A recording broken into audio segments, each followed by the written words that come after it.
Yes, reka nongere ngusuhuze naguhereza ikaze wo dukomeza kugenda tubana mu biganiro byinshi cyane bya buri munsi bigiye bitandukanye. Rero uyu munsi wa none tariki ya none nibwo byamaze kuba byakemezwa ko filime The Waiter yakinwemo na Ariane Cool igiye kujya itambuka kuri Netflix. Nibyo byamaze kuba byakemezwa, nibyo bamaze kuba bashyira hanze nyuma y'uko bamaze kwitunganya bagasanga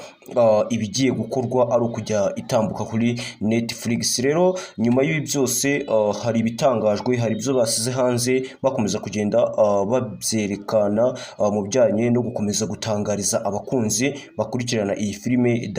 ya The Waiter bya hafi mu bijyanye na gahunda zose bashaka ko zizajya zikurikizwa cyangwa se bazajya bakoresha mu bijyanye no gukurikira ndetse no kuba hafi iyi filime, dore ko byamaze kuba byakemezwa, mbese bamaze kuba babisobanura bakomeza kugenda bagaragaza uburyo bahisemo ko izajya itambuka kuri The Netflix mu bijyanye na gahunda z'ibyo bakomeza kugenda bagaragaza n'ibyo bakomeza kugenda berekana hirya no hino ku mbuga nkoranyambaga zigiye zitandukanye. Rero reka tubyinjiremo turebe ibyo batangaje, mbese turebe ibyo bafashe nk'umwanzuro ari ibihe, noneho nyuma yaho turaza kuza tureba icyo bahisemo kugira ngo wenda babe bagaragaza n'amatariki iyi filime igomba kuba yagera hanze, ndetse byose tubyinjiremo. Icyo ndi bugusabe ni ugukanda subscribe, mbese tugahita dukomeza twihuse cyane tugahita tubyinjiramo. Rero iyi filime The Waiter y'umunya-Nigeria yagaragayemo umunyarwandakazi Isimbi Alliance wamenyekanye nka Ariane Cool, izatangira kwerekanwa kuri Netflix ku itariki 12 Nzeri umwaka w'2025 abinyujije ku mbuga nkoranyambaga. Yatangaje ko kuva ku itariki 12 Nzeri umwaka w'2025 iyi filime izatangira gutambuka kuri Netflix. Ibyashimishije bikomeye Ariane Cool, mbese n'ibyamukoze ku mutima mu butumwa yasize ku mbuga nkoranyambaga akimenya aya makuru. Ariane Cool yagize ati Imana ni nziza, buri gihe akomeza kugenda yishimira uburyo we abonye ibitangaza, mbese atangaye ku bijyanye n'uburyo iyi filime igiye kujya itambuka kuri Netflix. Bakaba bamaze no gutangaza itariki izagera hanze, mbese byose bakaba bamaze kubishyira hanze. Nibwo ubwiwe yahitaga agaragaza ko atashywe n'ibyishimo, mbese ubwiwe yamaze kuba yakishima, yamaze kuba yahitamo noneho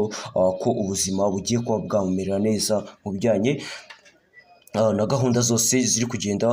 zishyirwa hanze mu bijyanye no gusohora iyi filime, ndetse no kuba bahitamo kuba bajya bayitambutsa kuri Netflix kugira ngo noneho irebwe na benshi, mbese ikurikirwe na benshi, nk'uko n'ubundi bakomeje kugenda babigaragaza, bakomeza kugenda berekana uburyo iyi filime izaba ikubiyemo, ndetse n'uburyo iyi filime mu kugaragazwa ndetse no mu kwerekanwa hagiye kuba noneho hazajya haba icyo twakwita nko guserebura ndetse no gukomeza kwishimira iyi filime n'ubundi nk'ibisanzwe. Iyi filime yagiye hanze mu mpera z'umwaka ushize, yerekanwe bwa mbere i Kigali muri Mutarama umwaka w'2025 mu birori byitabiriwe na Ariane Cool wanayikinnyemo, aho ibirori byari byiza bakomeza kugenda bagaragaza uburyo nyine iyi filime imeze neza, mbese inateguye, bakomeza kugenda berekana uburyo igomba no gukundwa cyane kubera ko harimo umunyarwandakazi Ariane Cool. The Waiter ni filime ishingiye ku nkuru y'ibyihebe bishimuta hoteli irimo kuberamo inama, ndetse yari yanitabiriwe n'abaminisitiri ushinzwe iterambere muri Nigeria ndetse n'abandi benshi, aho ukomeza kugenda usanga iyi filime ifite ibisobanuro byinshi, mbese yibanda kuri byinshi, usanga nyine ikomeza no kugenda isobanura ibintu byinshi. Ariane Cool uba ari umurinzi w'uyu muyobozi, nawe aba ari muri iyi hoteli iberamo inama, agashimutanwa n'abandi bayobozi. Icyakora bakaza kurokorwa n'umukozi wari usanzwe ahakora, mbese wari usanzwe ari muri iyi hoteli, niwe uza kubarokora. Ubu ni uburyo binjiyemo bijyanye no gusobanura ndetse no kubahereza inkuru nke kuri iyi filime n'ubundi nk'uko n'ubundi rwose zakomeje kugenda bicicikana hanze ku mbuga nkoranyambaga, bakomeza kugenda bagaragaza uburyo ibi ngibi noneho byamaze kuba byakemezwa, byamaze kuba byahirwamo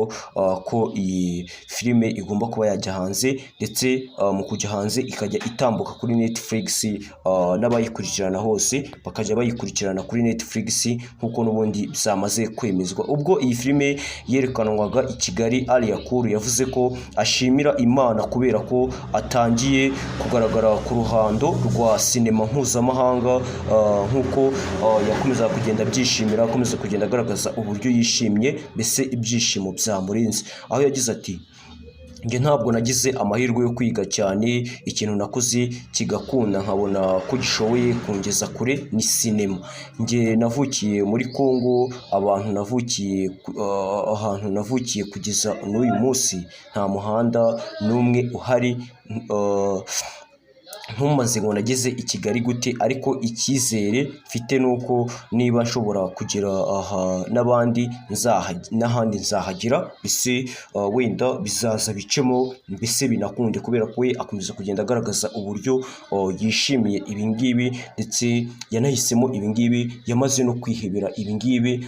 akomeza kugenda agaragaza uburyo atagize amahirwe yo kwiga, ariko ubu ngubu akaba yaramaze kwemera ndetse no guhamya ko umwuga we ari gukina sinema. Ubu ngubu akaba ari gutangaza yishimira, avuga ko rwose yagize amahirwe noneho yo kugaragara muri sinema ku rwego mpuzamahanga, noneho bitakiri ibya hano mu gihugu cy'u Rwanda gusa. Uyu mukinnyi yavuze ko yishimiye kuba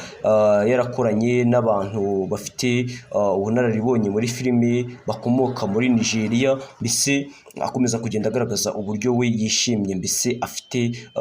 n'ibyishimo birenze, aho yagize ati ntabwo bino bintu byoroshye kwegera abantu byibuze ngo baguhe umwanya, ntibyoroshye. Niba naratangiye gukina filime mu mwaka w'ibihumbi 2011 nta bantu nabyize, yewe mbona njye ari imikino, kuba kuri ubu nkaba ndi gukina muri filime nk'iyi mpuzamahanga, ni ikigaragaza ko ejo ari heza, mbese mfite n'ejo heza mu bijyanye n'ibyo ntekereza, mbese na gahunda z'uko mbifite n'ubundi muri rusange. Rero ibi byose bikaba ari byaje bikurikiye iyi filime, ndetse ari amagambo yatangajwe n'uyu Ali Yakuru, byose bikomeza kugenda bigaragazwa na benshi, bikomeza kugenda binacicikana ku mbuga nkoranyambaga zigiye zitandukanye. Rero wowe twabanaga muri iki cyegeranyo, reka nkubwire ukomeze ibihe byiza, use gukanda subscribe n'ubundi nk'ibisanzwe, ahandi ukomeze kumererwa neza, ariko mbonero no gushimira abantu bamaze gukanda subscribe, kubera ko nabyo ni kimwe mu kimenyetso kigaragaza ko rwose tugiye kubaka noneho umuryango mugari wa Rodri Entertainment, kugira ngo tujye tuhahurira turi benshi, mbese tujye tunaganira turi benshi cyane kuri iyi YouTube channel yanyu mukunda muri benshi cyane, Rodri Entertainment. Rero komeza umererwe neza, ukomeze kuryoherwa na byinshi cyane. Ciao ciao.